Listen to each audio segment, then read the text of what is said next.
All right, joined now by the head coach of the Minnesota State Mavericks, Mike Hastings. Mike, congratulations on your squad capturing that regional championship in Albany. Talk a little bit about the how those two games went for the Mavericks, and then we'll take questions from some of the media online with the Zoom call here. Thanks, Paul. You know what? First of all, as it usually is at this time of the year, it's difficult to move on, and you look at the regional and the journey that we were on. Got off to a good start. I thought we had a really good start against a talented Harvard team, and we're able to get out on a lead and actually extend the lead. And then you knew Harvard was going to make a push. They did. Came back and stressed us out a little bit as far as the score at 3-2. We're able to then score a goal on a guy that I think is playing his best hockey for us in his time here with Andrzej Pavel to give us a 4-2 lead. And, then we took a penalty and Harvard being Harvard, score a goal and it ends up being a one goal game. And then no different the next night as far as how tight it is at this time of the year. You play a lot of one goal games, and we were fortunate to get the first goal against Notre Dame and be able to ride Dryden McKay's play as well as some of our defenders and being able to make that one goal hold up and move on now to the Frozen Four. So we're excited about where we're going. We've just got to manage our time and what we're doing between now and then, and we look forward to the opportunity once we get to Boston. Thanks for that. Kevin Dudley of the Mankato Free Press is here with us. Kevin, would you like to ask a question? Just being getting to do this again, going to the Frozen Four, but not having all the pandemic restrictions, being able to enjoy it more. Maybe talk about how that's been since you've gotten back from Albany.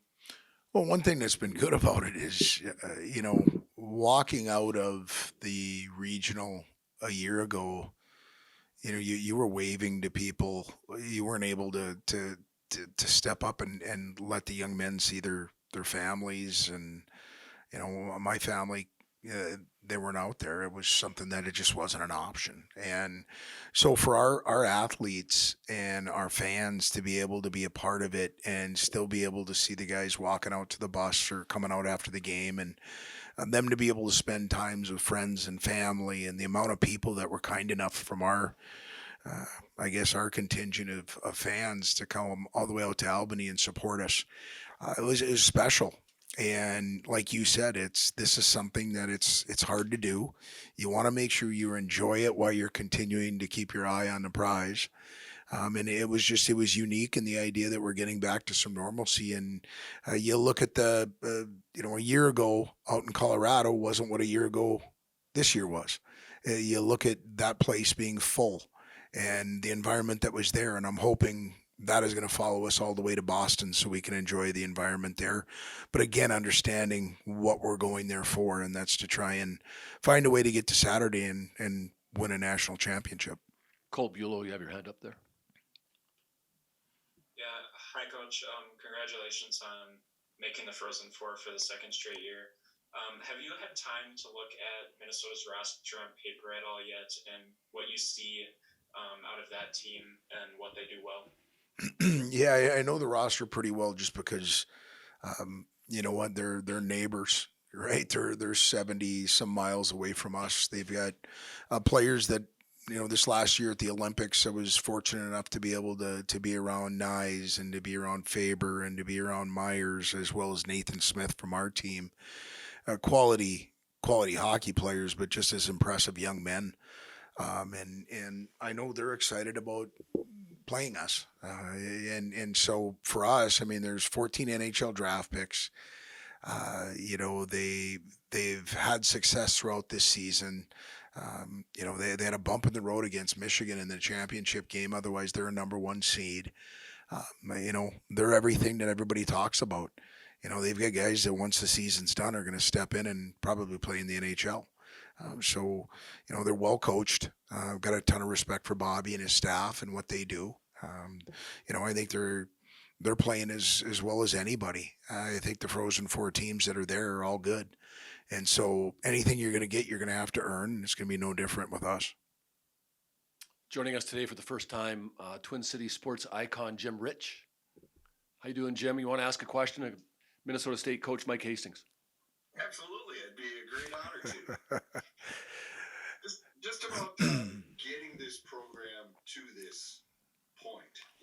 been a step. It's been a step. The recruiting, the getting the players to understand what it takes to be successful. You've done well in your own league. Now you're getting over the hump of winning games in the national tournament. Now you're back to the Final Four. Can you explain your thought process to lift this program to that point? Yeah, actually, Jim, and you're very successful at what you do, and a lot of the success that we're enjoying right now as a program is because there's an awful lot of uh, help going along the way. There's different people doing their jobs at a very high end level, and I can talk about Todd Connaught, our associate head coach, and the recruiting process, and him being our recruiting coordinator, and never being satisfied. That if we have a good class, we've got to have a better class the next year, and then Paul Kirtland, who's new with our staff. I can go all the way with Matt Schmidt, our trainer, or Tommy Inkrat, our strength coach. But I'm surrounded by a lot of people that understand the athletes are the most important piece of our program, and so they're all okay investing in those young men, and that means investing in them as hockey players and as people, whether it's in the classroom, on the rink, off the rink, or anywhere in between. And so the amount of support that I've had from the university to allow us to surround these young men with people that are like-minded in the idea that we're here to help. And we learned a long time ago, coaches go nowhere without their players. And so we've been fortunate. They've taken away all the excuses that I think are out there, whether it's support, facilities wise, or staffing. And when you do that and you surround yourself with really good people, good things can happen. And those are the things that are happening here. And I believe those are the reasons that we've gotten to the point that where we're at and trying to move forward. Jim, follow up if you want to take one. How about the getting the players to believe? Coaches have always told me that you have to get a team that learns how to win, right? That just doesn't go out and plays, but understand what it takes to win and to get a team to have confidence in themselves. How are you able to do that with this group and, of course, last year's as well that made it to the Frozen Four? Well, I really believe you have to rely upon what's inside that locker room a little bit. I haven't shot a puck, blocked a shot, done anything that way. That group has really done a lot of the heavy lifting, and to peel back the layer of that onion is they've gone through some hard times. We've got some guys in that locker room that kept hearing as early as 2 years ago, you guys can't win at the NCAA tournament. And those harsh realities, those experiences toughen you up a little bit. And so these guys have gone through some peaks and valleys, and definitely the valleys have been the ones that I think they talk about most. Hopefully, at the end of this, they'll be talking about the peaks that they get to. But they've relied upon each other. They've done the work. They're okay looking in a mirror and being held accountable and holding themselves accountable. And I think, that we're going to continue to rely upon those groups. So it's one where, you have to go through it. I will say this: our guys, there's a different look to them.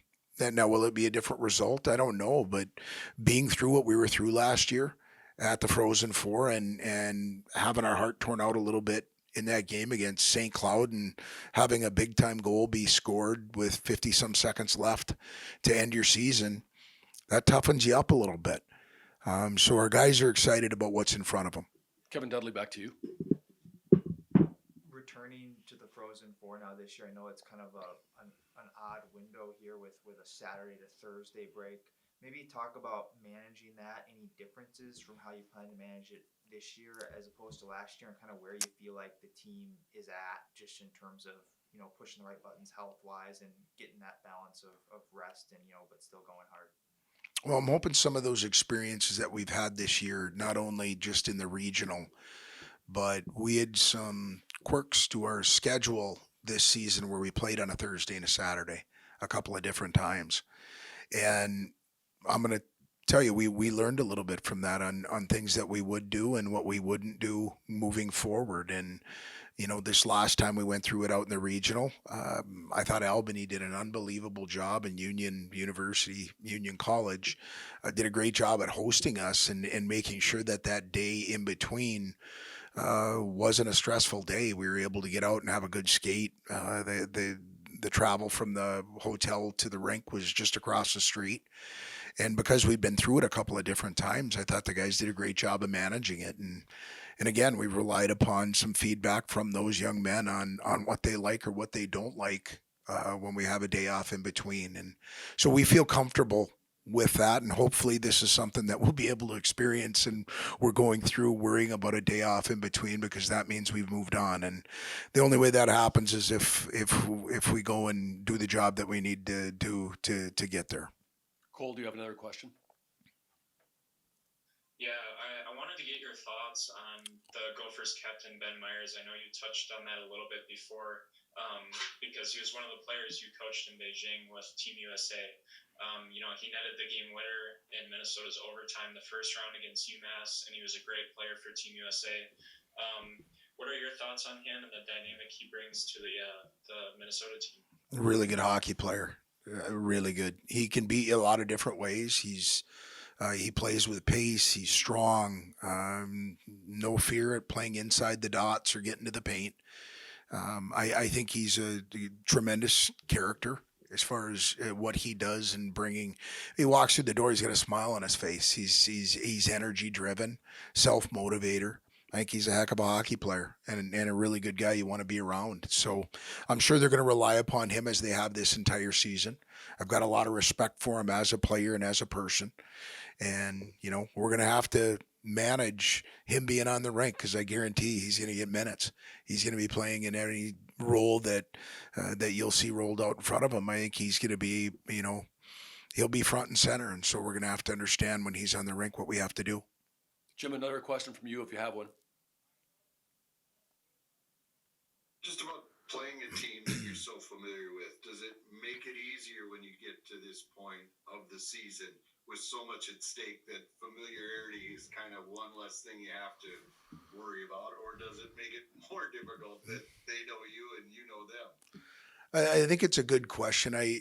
You know what, Jim, we went into this last regional where we haven't seen Notre Dame for, I think, almost a decade. In the time that I've been here, we've never played Harvard. That was a different challenge. It was fresh. It was something that we knew we had to do some homework on, because we didn't have a big book on either one of those programs recently from experience-wise. Now, I've known Bob for longer than both of us would rather talk about. And you know what? When they're playing, I'm watching, and I don't know if he's doing the same thing, but we're hockey junkies. So, we do know a lot about each other's programs and how they play. And I don't know if that's an advantage. It's a comfort in knowing that, they're at this time, you have to go out and earn it. You're going to have to be good in all areas. Your goaltender's going to have to be good. Your special teams, really your discipline, everything that we get to control, we're focusing on right now. We know that they're quality. And like I said, when you can, 14 NHL draft picks, guys that have had the seasons that they've had, they're going to be very difficult out. Cole, last question is yours if you have one. I guess I kind of wanted to know a little bit about what practices kind of look at this point of the year. I can't expect, the team is getting pushed to their absolute breaking point, but you always want to stay ready and be sharpening the sword, as some may say. What does that look for you guys and the rest of the week? Try and manage the week. And what I mean by that is not can't have guys, they don't want to be practicing as much as we're practicing. They just don't. So, it's going to that leadership group and making sure that our practices are upbeat, our practices are short and crisp and hard, and that there's purpose to them, and that we've got, there's a reason we're going out and going over A, B, or C. And then also getting out and just enjoying this time. For us to be playing at this time of the season, it's special. I know there's people that love to be in this spot, so we're going to try and enjoy it. And so, it's a long ways away. Thursday's a long ways away from today. And we don't have to be perfect today. We've got to be prepared when that puck drops a week from this Thursday. And so it's listening to those guys, communicating with our leadership group, seeing what our eyes show us, and trusting that. And when we have an opportunity to take some time and get some rest over a long season, we've tried to do that here early in our week. And so we'll just continue to manage every day and go from there.